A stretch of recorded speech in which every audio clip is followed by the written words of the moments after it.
नमस्कार, मेरा नाम सौरभ द्विवेदी है और आप देखना शुरू कर चुके हैं कोरोना बुलेटिन। आज के शो की शुरुआत एक ऐसी खबर से जो इस वक्त हमारे और आपके लिए जाननी और माननी बहुत ज़रूरी है। स्क्रीन पर दिख रही तस्वीरें राजस्थान के फतेहपुर कस्बे के बीका मसरा गांव की हैं। कोरोना काल में इस गांव ने दूसरे गांव के लिए मिसाल पेश की। मिसाल इसलिए क्योंकि इस गांव के नज़दीकी गांव में जब कोरोना के मामले तेज़ी से बढ़ रहे हैं, तब इस गांव के लोगों की सजगता ने एक भी इंसान को कोरोना पॉजिटिव नहीं होने दिया। इस गांव के लोगों की जागरूकता का ही नतीजा है कि यहाँ 70% से ज़्यादा बुजुर्ग कोरोना वैक्सीन की दोनों डोज ले चुके हैं। गांव वाले और क्या तरकीबें अपना रहे हैं, ये जानने के लिए यहाँ के बीडीओ सुनील ढाका को सुनिए। पूरे ब्लॉक में 10 से 15 ऐसे गांव है जहां आज दिनांक तक एक भी पॉजिटिव नहीं आया है। गांव वालों ने अपने स्तर पे वहां पे इस तरह का प्रोटोकॉल बना रखा है कि बाहर के लोग वहां पे नहीं आए और बिल्कुल सतर्कता से वो काम कर रहे हैं। और जिसमें बिकमसरा गांव वालों ने तो एक्टिव होते हुए 55+ वाला जो वैक्सीनेशन था उसमें एक्टिव होकर लगभग 90% से ऊपर ऑलमोस्ट 100 के आसपास उन्होंने वैक्सीनेशन भी करवा लिया है। 18+ में भी वो एक्टिव है, तो निसंदेह रूप से वैक्सीन का भी काफ़ी सकारात्मक प्रभाव देखने को मिल रहा है। ऐसे में कई गांव 5-6 गांव ऐसे हैं वहां पर की जागरूकता है, इसी कारण वहां पर जो लोग हैं कोरोना से अभी तक बचे हुए हैं। इन लोगों से जानते हैं कि किस तरीके से कैसे बचाव किए हैं, किस तरीके से लोगों को जागरूकता लानी चाहिए, जिस कारण जैसे आपके ही क्यों नज़दीकी गांव है, इनके दांतरू गांव में लगभग 30 मौतें हो चुकी है और यहाँ पर बिल्कुल एक भी कोरोना का मरीज नहीं है। इनसे जानते हैं कि किस तरीके से कैसे रहा इनका। आपके पास का ही जो चाचीवाद गाँव है वहाँ पर मौत जाती है। दांतरू पंचायत में 30 की लगभग मौतें हो चुकी है। तो किस तरीके से आपके गांव में एक भी मौतें नहीं हुई है, क्या कारण रहा है? हमारे गांव का सबसे बड़ा कारण वैक्सीनेशन का है। लोगों ने वैक्सीन पे बहुत ध्यान दिया है, जोर लगा के लोगों की वैक्सीनेशन करवाई है, जिसकी वजह से अब तक संक्रमित नहीं हुए। सुना आपने कैसे छोटी छोटी बातों का ध्यान रखकर बीका मसरा गांव के लोगों ने कोरोना महामारी को गांव की दहलीज पार नहीं करने दी। हिंदुस्तान के हर गांव को इस गांव से सीखना चाहिए। ये तो हुई राजस्थान की बात, पर हालात सब जगह ऐसे नहीं हैं। राजस्थान के दूसरे गांवों में कोरोना तेजी से पसर रहा है। राजस्थान के सीकर का मंगलुड़ा गांव इन गांवों में से एक है। यहाँ की बदहाली की कहानी उन गांव की जैसी है जिन्हें हम पिछले एपिसोड्स में आपको दिखा चुके हैं। मंगलुड़ा गांव में बीते 2 हफ्तों में 14 लोगों की मौत हो चुकी है। गाँव वालों के मुताबिक जिनकी जान गई उन सभी में कोरोना के लक्षण थे। इतनी मौतों के बाद भी स्वास्थ्य विभाग यहाँ किस तरह लापरवाही बरत रहा है, गांव वालों से ही सुन लीजिए। मंगलुड़ा में लगभग 14 दिनों में 31 मौत हो चुकी है काल लाड़ी समेत। और हाल तक न तो कोई प्रशासन की तरफ से, न स्वास्थ्य विभाग की तरफ से और न गांव पंचायत की तरफ से कोई भी साधन, कोई भी सुविधा उपलब्ध नहीं हुई है। ये हिसाब अगर गांव की आई हालत रही तो गांव में बहुत बड़ी तबाही हो जाएगी। एक एक घर में 8-8, 10-10 बीमार पड़े हैं, न कोई इंजेक्शन दे वालों है। सिर्फ मेडिकल खुले, मेडिकल में कोई दवाई ले जाओ तो ले जाओ, घरादार कोई भी सुई नहीं दे रहे, न कोई दवाई दे रहे। अगर सिक्कर जयपुर घटे दिखावा तो वे दवाई लिख दे, कैनोला वगैरह लगा वाला की सुविधा मंगलुड़ा में कोई नहीं। मेरी तो प्रशासन और गांव का जो पंचायत अभी से निवेदन है कि जल्द से जल्द कोई सुविधा करवाई जाए, नहीं तो इस गांव की हालत बड़ी खराब हो जाए। अगली ग्राउंड रिपोर्ट भी एक गांव से है जहां पिछले 1 महीने में 37 लोगों की मौत हो गई, लेकिन प्रशासन की नींद नहीं टूटी। हम बात कर रहे हैं उत्तर प्रदेश के बागपत जिले के छपरौली गाँव की। इस गांव के लोगों के मुताबिक पिछले 1 महीने में जिन 37 लोगों की मौत हुई उनमें से कई लोगों में कोरोना के लक्षण थे।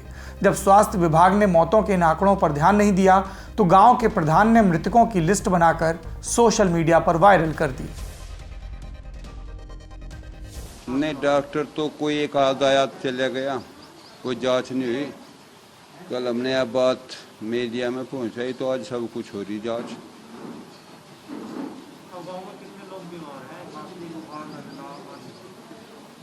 बस ये तो गिनती नहीं कर सकते हम भी, पर लगभग जब इतनी मौत हुई परसेंटेज में तो बहुत है।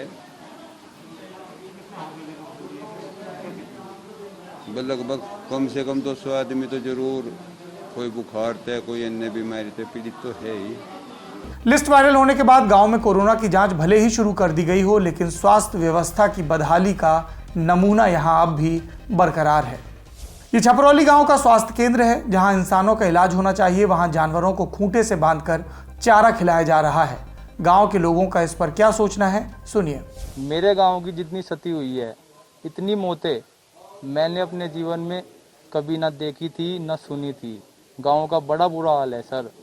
सर ये है कि एक को शमशान घाट में हम फूंक के आते हैं, दूसरी चिता घर में रखी रहती है। ये बड़ा एक ही दुख भरी माहौल चल रहा हुआ है सर। हमने बहुत कोशिशें कर ली गांव को बचाने की, प्रशासन की तरफ से हमें कोई भी सहयोग नहीं मिल रहा। मैंने विधायक जी को और सांसद जी को पत्र भी लिखा था कि मेरे गांव में एक आइसोलेशन वार्ड स्थापित कर दिया जाए जिससे कि यह चैन टूट जाए, लेकिन सीएमओ साहब का इस पर यह जवाब था कि मेरे पास स्टाफ नहीं है। साहब जब उन लोगों के पास भी स्टाफ नहीं है तो ये मेरा गांव कैसे बचेगा। यूपी से लेकर बिहार तक कई गांवों से ऐसी तस्वीरें आ रही हैं जहां के स्वास्थ्य केंद्रों को देखकर लगता है मानो सरकार ने इन्हें भगवान के भरोसे छोड़ रखा हो। ऐसी ही एक तस्वीर बिहार के दरभंगा शहर से महज 10 किलोमीटर दूर बसे गनौली गांव से आई। इस गांव के स्वास्थ्य केंद्र को देखकर आपको यकीन कर पाना मुश्किल होगा कि इसे सरकार ने इंसानों के लिए ही बनाया था। अस्पताल के पीछे वाले ही हिस्से में है, जहां देख लीजिए किस तरह से इसको देख करके आप ये अंदाजा मत लगाइए कि ये हम किसी मवेशी अस्पताल में आ गए हैं, बल्कि ये उसी अस्पताल का एक हिस्सा है जहां देख रहे हैं कि एक गाय के बच्चे को बांधा गया है। किसी तरह से जो ये लगता है बाथरूम है उसके अंदर स्टोर किया गया है, गाय के गोरे हैं, भूसे हैं, सब रखे हुए हैं। तो ये स्थिति है स्वास्थ्य व्यवस्था की। बिहार में अभी लगातार ये देखा जा रहा है कि स्वास्थ्य व्यवस्था बिल्कुल ही ठीक नहीं है। तो जब शहरों की हालत खराब है तो गांव की स्थिति आप अंदाजा खुद लगा सकते हैं। ये अस्पताल की दीवार को हम दिखाना चाहेंगे कि देखिए किस तरह से इस दीवार का भी उपयोग ग्रामीण कर रहे हैं। ये गाय के गोबर के उबले हैं जिसे गोईठे के रूप में दिया जाता है, थोपा गया है दीवार पे, अस्पताल के दीवारों पे, और इसका उपयोग गांव के ग्रामीण जलावन के रूप में करते हैं। ये पूरी की पूरी दीवार गाय के गोबर दीवारों पे लगाया गया है।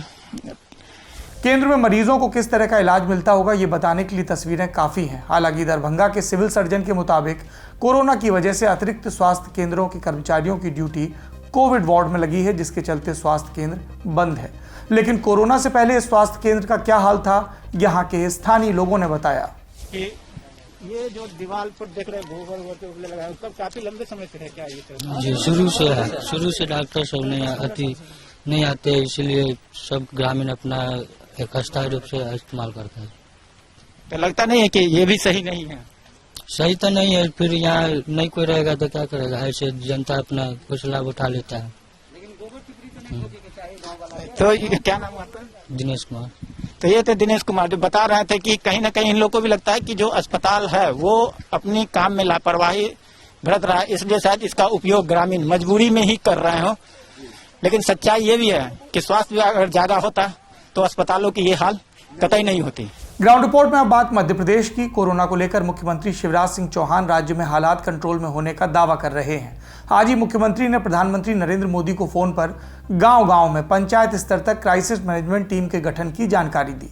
एमपी के गांव की लेकिन असल तस्वीर जानने के लिए टीवी टुडे ग्रुप की एक टीम ने भोपाल से सटे गाँव के हालात का जायजा लिया। सबसे पहले बात भोपाल से करीब 25 किलोमीटर दूर बसे गुनगा गाँव की। इस गांव का प्राथमिक स्वास्थ्य केंद्र चालू है, लेकिन स्टाफ की भारी कमी के चलते यहां तैनात स्वास्थ्य कर्मियों को जो दिक्कतें हो रही हैं उनके बारे में सरकार को विचार करना चाहिए। हम इस वक्त भोपाल से करीब 20 किलोमीटर दूर गुनगा गांव में मौजूद है। यहां पर भी अगर देखें तो ये प्राथमिक स्वास्थ्य केंद्र है गुनगा का, जो फिलहाल आपको खाली दिखेगा क्योंकि अभी मरीज यहां पे कोई बहुत ज्यादा बड़ी संख्या में पहुंच नहीं रहे हैं।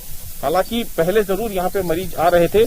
जो यहाँ के स्टाफ के लोग हैं वो बताते हैं कि पहले मरीज बड़ी संख्या में यहाँ पहुंच रहे थे, लेकिन फिलहाल अभी उतनी संख्या नहीं है कि यहाँ पे उनको दिखे। यहाँ पे इक्का दुक्का लोग रोजाना यहाँ पहुंचते हैं अपनी जांच करवाने के लिए।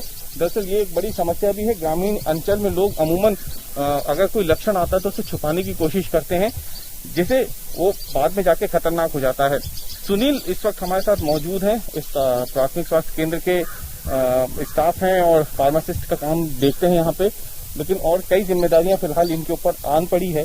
क्या कुछ है वो हम इनसे बात करते हैं। सुनील ये बताएं कि अगर हम बात करें यहाँ पे प्राथमिक स्वास्थ्य केंद्र में तो कितने डॉक्टर होने चाहिए और अभी वर्तमान में कितने हैं? ये डॉक्टर होना चाहिए। आज से पहले अभी 3 डॉक्टर थे, अभी एक डॉक्टर जो आयुष वाले हैं उनकी स्मार्ट सिटी जो कॉल सेंटर है कोविड का, वहां पर ड्यूटी लगा रखी है। और एक जो आर कुमार सर थे वो गांधीनगर बीओ बना दिया है, जो कि पोस्टिंग उनकी यहीं की है। तो कुल मिला के अभी 4 महीने पहले तक 3 डॉक्टर थे। अभी वर्तमान में मैडम अकेली हैं। होने कितने चाहिए यहाँ पे?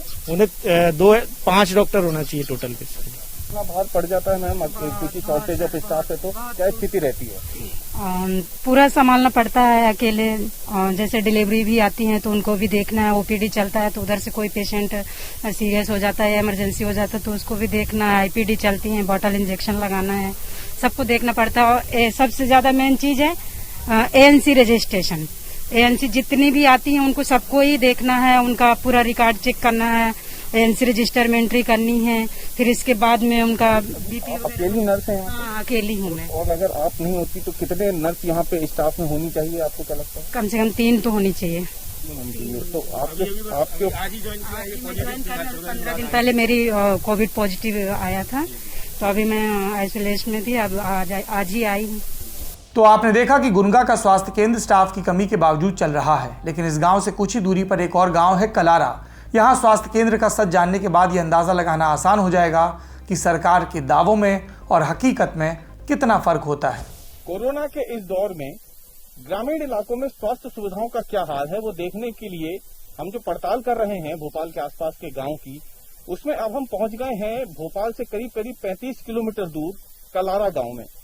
ये कलारा गांव पड़ता है गुनगा प्राथमिक स्वास्थ्य केंद्र से आगे, करीब 10 से 15 किलोमीटर अंदर ये गांव है। बहुत ही अंदरूनी इलाका है ये, और यहाँ पे ये उप स्वास्थ्य केंद्र बनाया गया है। ये देखिए आप जहाँ हम खड़े हैं, ये सामुदायिक उप स्वास्थ्य केंद्र है कलारा का, जो यहाँ पे लिखा गया है। दरअसल इस उप स्वास्थ्य केंद्र को इसलिए बनाया गया है ताकि देर सवेर अगर किसी को रात को या किसी भी ऐसे समय पे सरकारी चिकित्सा की मदद की दरकार हो, तो पहले उसका शुरुआती इलाज इस उप स्वास्थ्य केंद्र में हो जाए, और उसके बाद उसे फिर यहाँ से आगे प्राथमिक स्वास्थ्य केंद्र गुनगा भेजा जाए, या फिर बहुत ज्यादा तकलीफ होने पे आगे भोपाल भेजा जाए। लेकिन यहाँ पे अगर आप देखें तो फिलहाल ये ताला लगा हुआ है। ये उप स्वास्थ्य केंद्र है, कायदे से इसे खुला रहना चाहिए था, क्योंकि ऐसे समय में गाँव में जब लोग बीमार पड़ रहे हैं तो लोगों को इलाज के लिए बाहर जाना पड़ रहा है। और ये क्वारंटाइन सेंटर भी है। आपको बता दें कि ये यहाँ पे जो बोर्ड लगा है, इसके तहत ये अगर गांव में कोई ऐसा मरीज पाया जाता है जिसमें कोरोना के लक्षण होते हैं मध्यम, और उसे घर से बाहर आइसोलेट करना हो, क्वारंटाइन करना हो, तो उसे इस उप स्वास्थ्य केंद्र में क्वारंटाइन किया जा सकता है। लेकिन ये क्वारंटाइन सेंटर उप स्वास्थ्य केंद्र कलारा पूरी तरीके से बंद है, इस पर ताला लटका हुआ है। एमपी के बाद अब बात कर्नाटक की। पिछले 2 दिनों में कर्नाटक में कोरोना के मामलों में तेजी से कमी आई। हालांकि विपक्ष सरकार के आंकड़ों पर शक जता रहा है। तो क्या कर्नाटक में वाकई कोरोना काबू में आ रहा है या कुछ और खेल चल रहा है? टीवी टुडे ग्रुप की संवाददाता नबीला ने इस मामले से पर्दा हटाने की कोशिश की। कर्नाटका में कोरोना वायरस केसेस जितनी तेजी से बढ़ रहे थे, पिछले 2 दिन से वो केसेस की नंबर्स में थोड़ी कमी आई है। क्या हम कह सकते हैं कि अब कर्नाटका की सिचुएशन में इम्प्रूवमेंट आया है, या बोल सकते हैं कि कर्नाटका की सरकार ने टेस्टिंग कम कर दिया है?